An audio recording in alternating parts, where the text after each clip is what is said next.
UPSC की नौकरी है, कोई साधारण नौकरी है। नौकरी करना, इस्तीफा देना, नौकरी ज्वाइन करना, नौकरी कहाँ करना, इस सरकार के अधिकार में है। नौकरी अगर कर रहे हैं तो कब तक करना है, ये तो हर व्यक्ति पर निर्भर करता है। जेडीयू से मांग कर रहे हैं नवादा से चुनाव लड़ना है। हम ऐसा बयान तो नहीं सुने।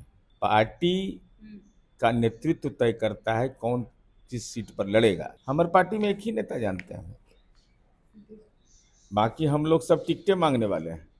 दे दो राम, दिला दो राम, देने वाला सीताराम। नमस्कार, मैं प्रिया सिंह, आप देख रहे हैं द एक्टिविस्ट न्यूज। आपको बता दें, शिक्षा विभाग के अपर मुख्य सचिव डॉक्टर एस सिद्धार्थ का जो है इस्तीफा देने की जो खबरें हैं वो सामने आ रही है। इस सब मुद्दों पे बातचीत करने के लिए हमारे साथ जेडीयू प्रवक्ता नीरज जी हैं, उनसे सीधे हम बातचीत करेंगे। क्या कहिएगा सर, जिस तरह से इस्तीफा देने की जो खबरें हैं सामने आ रही खबर भी आई, खंडन भी हो गया, है। एक ही साथ दोनों काम हो गया। एक ही साथ दोनों। हाँ, खंडन भी आ गया। ना ना, ऐसा कोई बात नहीं है। यूपीएससी की नौकरी है, कोई साधारण नौकरी है, तो उन्होंने तो खंडन किया कि नहीं, ऐसा कोई बात नहीं है। अभी न्यूज चलाने वाले ही उसकी जांच किए होंगे। दैनिक भास्कर में खबर। नहीं, अब हम नहीं जानते, सूत्रों के हवाले से आजकल जल्द ज्यादा चलता है कि कौन सूत्र है, उसके हिसाब से उन्होंने जो अभी न्यूज एजेंसी मैंने देखा कि वो कह रहे हैं, उन जानकारी दिया जा रहा है कि ना, उन्होंने कोई इस्तीफा नहीं दिया है। तो अब नौकरी करना, इस्तीफा देना, नौकरी ज्वाइन करना, नौकरी कहाँ करना, इस सरकार के अधिकार में है। लेकिन ये तीन चीज अपने मन से होता है कि हमको नौकरी करना है कि नहीं करना है। नौकरी अगर कर रहे हैं तो कब तक करना है, ये तो हर व्यक्ति पर निर्भर करता है। राजनीति में भी आने वाले हैं, नवादा से चुनाव लड़ने की खबरें जो है सामने आ रही नवादा से चुनाव लड़ना है, है। ये कहाँ से आ गया? इस सीट का शेयरिंग हो गया है अभी हमारा। जेडीयू से मांग कर रहे हैं नवादा से चुनाव लड़ना है। हम ऐसा बयान तो नहीं सुने। अब जब बयान आएगा तो हम प्रतिक्रिया देंगे। पार्टी का नेतृत्व तय करता है कौन किस सीट पर लड़ेगा, और हम एनडीए गठबंधन के पार्ट हैं।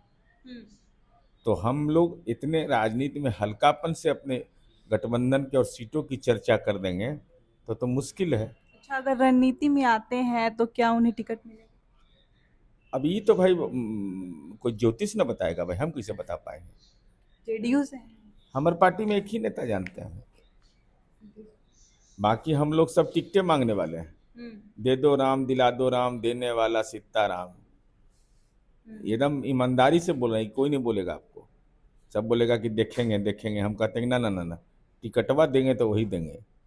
जो कुछ देंगे से उन्हीं को अधिकार है, और उन्हीं का चेहरा देख के पार्टी में वर्कर रहता है। उन्हीं के संस्कार से, उन्हीं के कर्म से, उन्हीं के दायित्व बोध से, और उन्हीं के उनका जो आभा मंडल है वही प्रेरणा स्रोत है जनता दल यू का।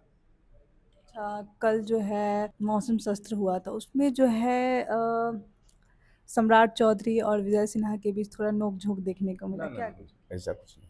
हम तो मीटिंग में थे, कहीं सम्राट चौधरी और विजय खबरें सिन्हा। सामने आ रही है कि नीतीश अरे कुमार के सामने। खबर खबर तो बहुत तरह का चलता है, चलने दीजिए।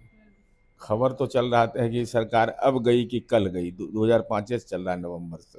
और जब जब होता है सरकारवा फिर रह जाती है। यहाँ तो खबर तो मीडिया का अधिकार है चलाने का। राबड़ी देवी कह रही हैं कि नीतीश कुमार को अपने पद से हट जाना चाहिए, उनके बेटे को आना चाहिए। तो नीतीश जी का बेटा आएगा तो नीतीश जी से पूछ के आएगा कि उन्हीं से पूछ के आएगा? उनका बेटा उनके नियंत्रण में है। यहाँ पे तो वो सीधे कह रही है ना कि उनके बेटे को आना चाहिए, उसमें हक का क्या लेना? अरे हक का लेना देना नहीं है। जैसे हम कह दें कि दूसरे के घर में कि अपराधी पैदा ले लिया है, हमारे घर में अपराधी रहे, तो ये प्रवचने न हुआ। अरे अपने पर लागू करिए तब दूसरे को कहिए। मनुष्य को गांधी जी कहते थे कि आदमी को व्यक्तिगत रूप से खुद ईमानदार होना चाहिए। दूसरा ईमानदार होगा कि नहीं होगा इसका कोई ये उपाय नहीं है। तो राबड़ी देवी जी को अपने घर में अपने बेटा को अधिकार देना चाहिए। कानून के अनुसार भी अधिकार उसको प्राप्त है, तो स्वाभाविक रूप से उसको अधिकार मिलना चाहिए। चलिए, हमारे साथ बातचीत करने के लिए नीरज जी थे। फिलहाल के लिए इतना ही। आगे की खबरों के लिए बने रहें, देखते रहें द एक्टिविस्ट न्यूज़। धन्यवाद।